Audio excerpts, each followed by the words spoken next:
जय श्री कृष्ण।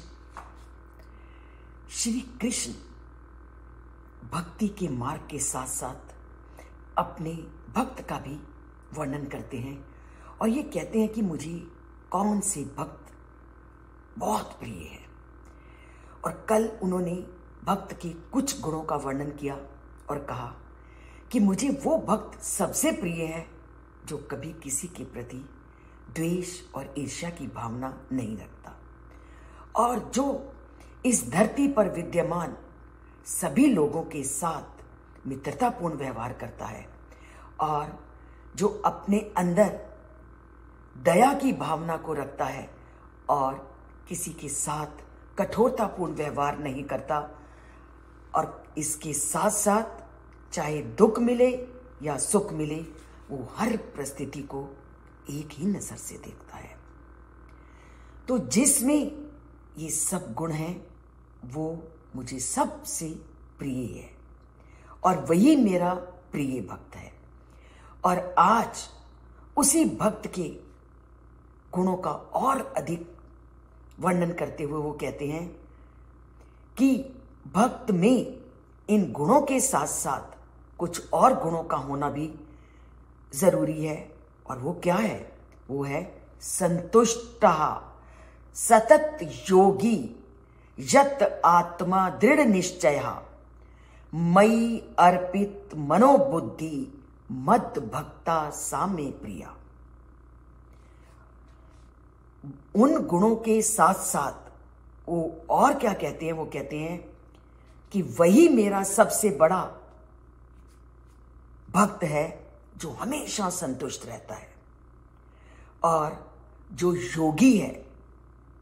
योगी का मतलब है जिसने अपने मन को, युजमीन होता है लगा दिया, जिसने अपने मन को पूरी तरह से मुझ में लगा दिया, वही भक्त मुझे सबसे प्रिय है। और सबसे बड़ी बात उन्होंने कही दृढ़ निश्चय, कि मुझे वही भक्त सबसे प्रिय है जो दृढ़ निश्चय है। किसको कहोगे कि आप दृढ़ निश्चय हैं? हम संसार में कह देते हैं मैं ये काम जरूर करूंगा, मैंने निश्चय कर लिया, पर एक दिन किया, 2 दिन किया और उस काम को 2 दिन तक तो बड़े मनोयोग से करते हैं, परंतु जैसे ही समय बीतता है हमारी वो दृढ़ निश्चयता समाप्त हो जाती है। हम जिस भी काम को आरंभ करना शुरू करें बड़े दृढ़ निश्चय के साथ और ये सोचते हुए कि चाहे कितनी भी कठिनाइयां, चाहे कितनी भी बाधाएं आए, मैं अपने इस कार्य को अवश्य पूरा करूंगा। जो व्यक्ति अपने जीवन में इस दृढ़ता का पालन करता है वही मेरा प्रिय भक्त है। तो दृढ़ निश्चय के साथ साथ वो कहते हैं मयि अर्पित मनोबुद्धि, कि अपने काम करते करते भी जो अपने मन और बुद्धि को पूरी तरह से मुझ में लगाए रहता है वही मेरा मद भक्ता, वही मेरा भक्त है। ये नहीं कि हम काम तो करें पर काम के साथ साथ उस परम पिता परमात्मा को भूल जाएं, तो वो मेरा प्रिय भक्त नहीं है। काम सभी को मेरे द्वारा ही दिए गए हैं, पर काम के साथ साथ जो मेरे में अपने मन और बुद्धि को सदा लगाए रहता है वही मेरा भक्त कहलाता है। और ये तो बचपन में हमने अनेक ऐसी कथाएं पढ़ी कि हम अगर काम के साथ साथ उस परम पिता परमात्मा का स्मरण करते हैं तो वही भक्त कहलाता है। और हमने इसके बारे में विष्णु जी की भी एक कथा पढ़ी थी जो उन्होंने नारद जी को कहा कि तुम अपने इस तेल के पात्र वाली कहानी सबने पढ़ी हुई है कि नारद जी जब विष्णु जी के पास गए कि आप उस किसान से हमेशा प्रसन्न रहते हैं जो केवल दिन में 3 बार तुम्हारा नाम लेता है और मुझ पर अपनी कृपा नहीं बरसाते, तो वो कहते हैं मैं तुम्हें एक काम देता हूं और तुम उस काम को बड़े मनोयोग से करना इस तेल के पात्र को लो और पूरे ब्रह्मांड का चक्र लगा के आओ। तो नारद जी ने वही किया।